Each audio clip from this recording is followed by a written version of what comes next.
그것이 뭔가 하니까 말이라고 하는 것입니다. 말은 생각을 전달하고 사랑을 표현하고 믿음을 고백하는 도구가 되어져 갑니다. 그런데 같은 말인데 어떤 말은 사람의 가슴에 칼과 같이 꽂히는 말이 있고 어떤 말은 상처난 영혼을 치료하는 약과 같은 말도 있습니다. 오늘 잠언 말씀의 18절은 칼로 찌름같이 함부로 말하는 자가 있거니와 지혜로운 자의 혀는 양약과 같으니라 그랬습니다. 오늘 우리는 이 말씀을 통해서 우리의 말이 칼이 될 것인가 약이 될 것인가 하는 것을 생각해 보면서 은혜를 받기를 원합니다. 말에는 칼의 언어가 있고 약의 언어가 있다는 것이죠. 여기서 칼을 뜻하는 히브리 단어가 헤레브라고 하는 단어입니다. 이건 단순히 철로 만든 무기를 넘어가지고 파괴하고 황폐하게 하고 단절하게 하는 이 강력한 원초적인 개념을 가진 그런 단어입니다. 모든 생명을 메마르게 하고 관계를 난도질하고 주변을 폐허로 만들고 적막하게 만드는 파괴적인 힘이 있다고 하는 그 말입니다. 이런 말을 칼에 비유로 한 것은 우리의 말의 주변이 황폐해질 수도 있고 적막하게 만들 수도 있고 파괴시킬 수도 있다는 힘이 있다는 것입니다. 그런가 하면 약의 언어는 여기 약을 뜻하는 가장 대표적인 히브리 단어가 마로페라고 하는 단어를 씁니다. 이 단어는 치료하다, 고치다, 치유하다 라는 뜻의 동사 라파라고 하는 곳에서 나온 말입니다. 여기서 말하는 약은 순전히 우리가 먹는 알약이나 약초 같은 물질적인 것을 넘어서 치유와 건강 회복과 마음의 평온함을 모두 포괄하는 그런 단어로 되어 있습니다. 잔인한 말은 칼이 되어 영혼을 베지만은 지혜롭고 선한 말은 상처받은 마음을 고치고 회복시키고 최고의 이 에센셜 메디신이라고 하는데 필수 의약품 치료제라고 하는 그런 뜻입니다. 칼은 많은 사람을 죽이게 하는 것이 칼의 말입니다.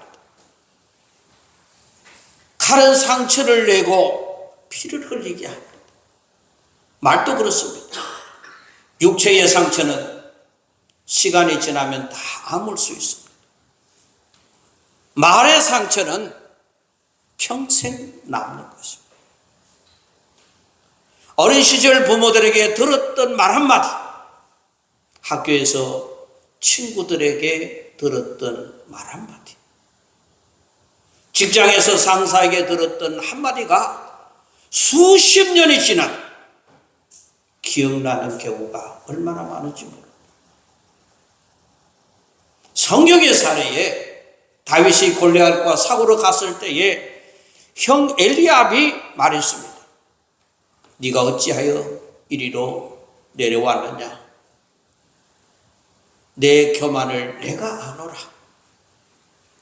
다윗은 골리앗보다 형의 말에 더 상처를 받았습니다. 가까운 사람의 말이 더 아픈 법입니다. 가정 안에서도 그렇습니다. 넌 왜 그거밖에 못하냐? 너는 희망이 없다. 다 너 때문이야. 이런 말은 칼이 되어 상대방의 가슴을 찌르는 겁니다. 어느 초등학교 선생님이 학생들에게 종이 한 장을 내주면서 그 종이를 자기 마음껏 구겨라 그랬어요. 그래서 아이들이 신나게 그 다음 어떻게 될지 모르고 구기는 겁니다. 마구 구겼어요.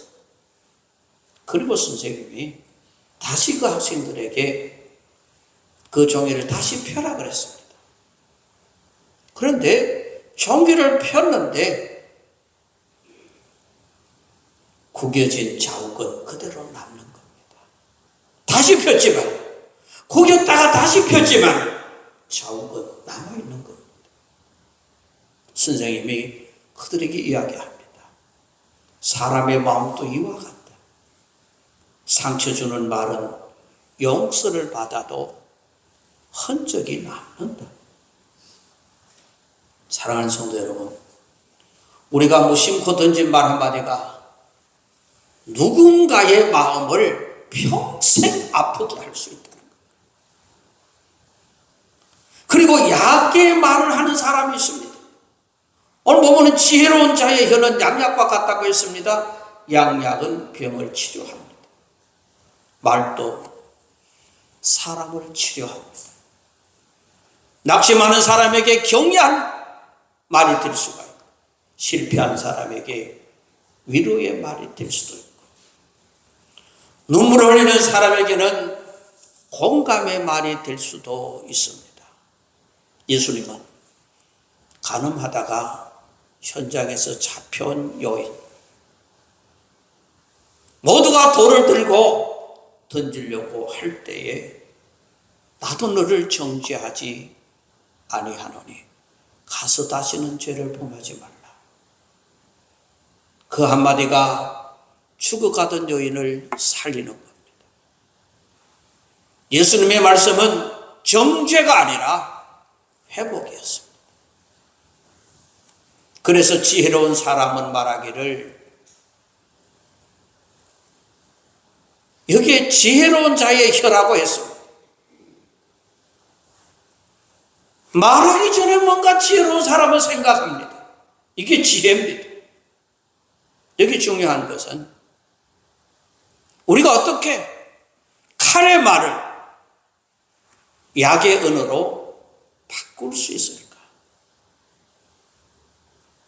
우리의 말에서 칼이 튀어나가려는 순간 세 가지 필터를 거치면 됩니다. 여러분들 가정에 정수기들이 가지고 있죠. 그냥 수돗물을 먹지 않고 그 정수기의 필터를 통해서 물이 걸러져 나와서 그 필터를 통해서 깨끗한 물을 먹지 않습니다. 그러므로 우리의 말을 하려고 할 때에 세 가지 필터를 통과하면은 칼의 언어가 약의 언어가 될 수 있는 겁니다. 먼저는 멈춤이라고 하는 것입니다. 멈춤이 생각이 잘 안 나거든. 말할 때에 누구 노래 생각하면 됩니까? 주현미의 잠깐만. 그 노래를 생각합니다. 멈춤이라고 하는 것입니다. 말하기 전에 잠깐 3초 정도. 제가 방송국에서 생방송할 때에 4초만 말이 안 나오면은 방송 사고가 됩니다. 그래서 PD는 생방송할 때 신경을 곤두세우고 있습니다. 그러니까 말이 안 나오면은 그런 소리라도 4초 안에 해야 됩니다. 방송이 살아있는 겁니다. 그러나 4초 동안 말이 없으면 방송 사고가 되어버려요. 그런 생방송이 얼마나 힘드는지. 근데 3초 정도 멈추면 대화의 품격을 높여주는 거예요. 우리는 침묵은 어색하게 느껴 공백을 채우려고 하지만은 사실 그 잠깐의 멈춤은 많은 것을 바꾸어 놓습니다. 잠깐의 멈춤이 주는 세 가지 기적이 뭔가 하니까 감정의 필터링입니다. 욱하거나 감정적인 말이 튀어나오려 할 때에 딱 3초만 멈추면 이성이 개입할 시간을 볼 수가 있는 겁니다. 그래서 이성적인 생각이 찾아옵니다. 상대방을 다치게 하는 후회할 말을 줄여주는 가장 확실한 브레이크가 되는 겁니다. 그 다음에 생각의 정리를 합니다.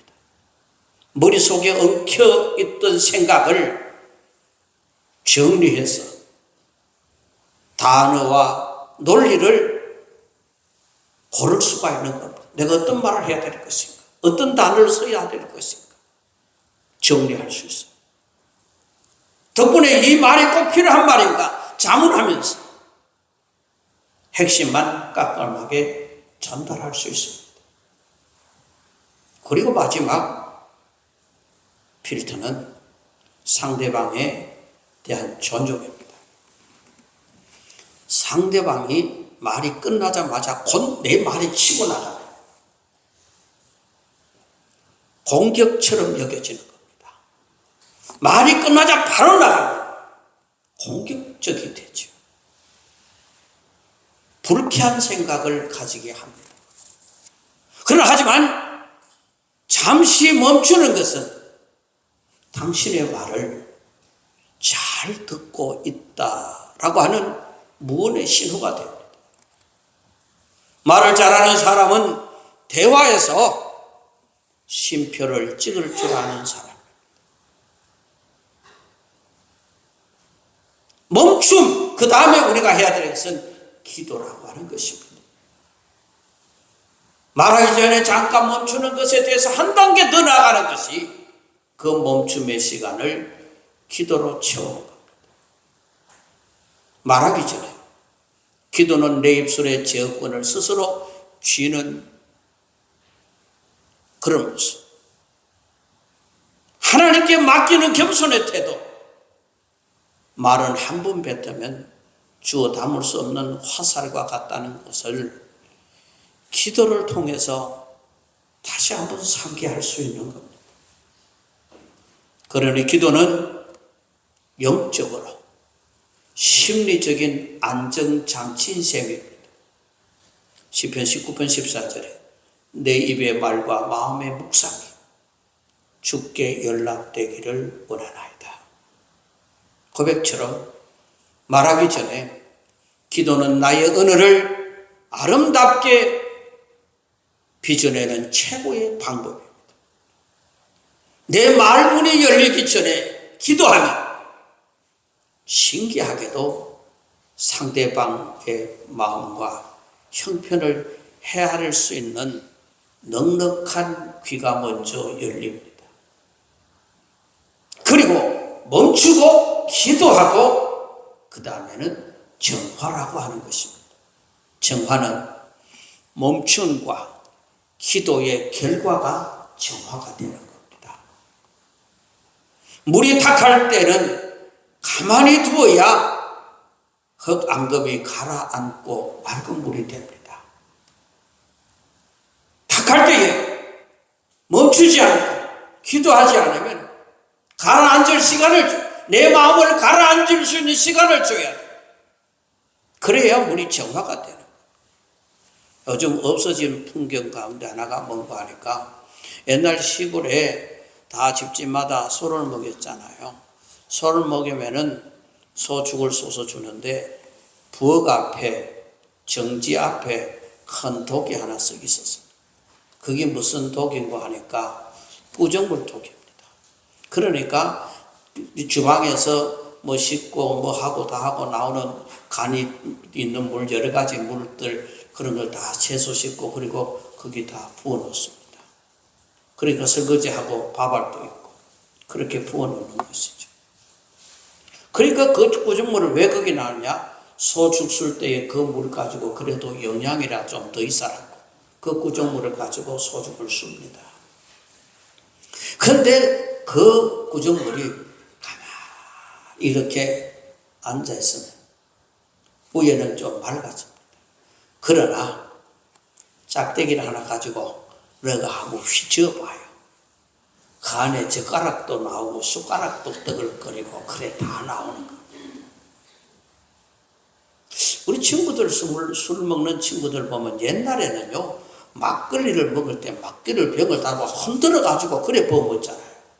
요즘 아이들 보니까 그냥 그대로 까랑게 놔놓고 위에 맑은 거 먹고 밑에 거는 안 먹더라고요. 그 이상한 이 이 풍경이 술 먹는 풍경이 바뀐 거 막걸리 흔들었지 않아요. 그러니까 위에 거만 소위 말하는 청주만 먹는 거예요. 그러니 여러분들 이 구정물통에 한 번씩 흔들어 보면은 콩나물 대가리 올라오죠. 보리밥 뻗덩어리 올라오죠. 밑에는 갔다가 젓가락이 덜떡덜떡 소리 나지요. 엉망이 되어버려요. 그러나 그냥 가만히 놔두면은 다 가라앉습니다. 정화가 되는 거. 우리의 말도 멈춤과 기도를 통해서 비로소 정화가 되는 겁니다. 말을 정화한다는 것은 독소를 빼는 것입니다. 마음에 있는 미움과 시기와 원망과 혹은 은근히 상대를 깔보는 마음을 말하기 전에 걸러내는 작업입니다. 이런 마음을 걸러내야 깨끗한 말이 나옵니다. 말은 마음에서 나오기 때문에, 그리고 말의 이 공간을 깨끗하게 만드는 것이, 정화된 말은 나 혼자 맑아지는 데서 끝이지 않습니다. 나를 둘러싼 주변과 상대까지 깨끗하게 치유하고 정화되어야 좋은 말, 맑고 깨끗한 말을 하게 됩니다.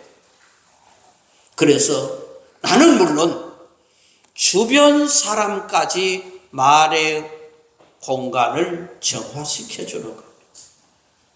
이와 같은 3단계를 거쳐 칼의 언어가 약의 언어로 바뀌어지게 되는 겁니다. 그러므로 우리 성도들은 이 입술은 축복의 통로가 되어야 된다는 것입니다. 우리는 예수 믿는 사람들이고 우리의 입술은 세상 사람과 달라야 합니다. 저주 대신에 축복을 말할 줄 알아야 되고, 비난 대신에 격려를, 그리고 원망 대신에 감사를. 실제적으로 가정에서 수고했어요, 고마워요, 사랑합니다, 당신 덕분입니다 하는 말을 자주 하십시오. 저는 이 설교를 준비하면서 집에서 한번 실습을 해봤습니다. 우리 집 사람이 실습인지 뭔지 알아들은지 모르겠지만은, 밥 먹고 난데 잘 먹었습니다. 맛있습니다. 혹시 또 내가 많이 변해가는 거 아닌지 몰라. 그래서 내가 실습을 해봤다니까. 맛있다고, 잘 먹었다고. 교회에서 은혜 받았습니다. 기도하겠습니다. 함께 갑시다. 당신이 필요합니다. 존경합니다. 하는 말을 하십시오. 이런 말들이 교회를 살리고 가정을 살리는 겁니다. 미국의 유명한 흑인 교육자였던 한 교수가 있었습니다. 그는 어린 시절 문제아였습니다. 공부도 못했고 늘 사고만 쳤습니다. 그런데 어느 날 담임선생님이 그를 불러 말했습니다. 너는 내 안에 특별한 재능이 있는 것을 본다. 그 한마디가 그 인생을 바꾸어 놨어. 그는 훗날 이렇게 말했습니다. 그 선생님의 말 한마디가 내 운명을 바꾸었습니다. 한 사람을 살리는 것은 거창한 일이 아니라 따뜻한 말 한마디로 충분합니다. 사랑하는 성도 여러분, 오늘 본문은 우리에게 두 가지 길을 보여주었습니다. 칼의 말이냐, 약의 말이냐. 이 두 가지, 상처를 주는 입술이냐, 치유를 하는 입술이냐. 여러분 가정을 돌아보십시오. 내 말 때문에 상처받은 사람은 없습니까? 교회를 돌아보십시오. 내 말 때문에 낙심한 사람은 없습니까? 오늘부터 우리의 입술이 성령께 붙들려 칼이 아니라 약이 되기를 원합니다. 예수님의 입술이 생명을 살렸던 것처럼 우리의 말도 사람을 살리는 축복의 통로가 되어야 할 것입니다. 칼로 찌름같이 함부로 말하는 자가 이끌이와 지혜로운 자의 혀는 양약과 같으니라. 오늘 설교 돌아서면 다 잊어먹습니다. 그러나 딱 요 마지막 요것만 기억하십시오. 말을 잘하는 사람이 아니고 잘 말하는 사람이 되시기를 바랍니다. 이게 비슷한 거지요. 말 잘하는 사람이 있습니다. 그러나 잘 말하는 사람이 있습니다. 우리는 말을 잘하는 사람이 아니라 잘 말할 수. 이건 한번 따라해야 안 잊어먹거든. 따라합시다. 말을 잘하는 사람이 아니고, 잘을 좀 더 길게 해야 돼. 다시 시작. 말 잘하는 사람이 아니고, 그 다음에 잘 말하는 사람 되자. 기도합시다. 하나님 감사합니다. 우리가 말할 수 있는 이 은혜 너무 고맙고 감사합니다. 그러나 우리는 이 말 때문에 때로는 이 말이 칼이 되기도 하고 양약이 되기도 합니다.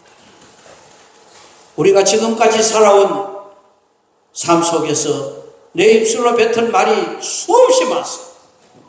그러나 칼이 얼마 되고 양약이 얼마 되는지 우리는 돌아보는 시간 되게 하여 주옵소서.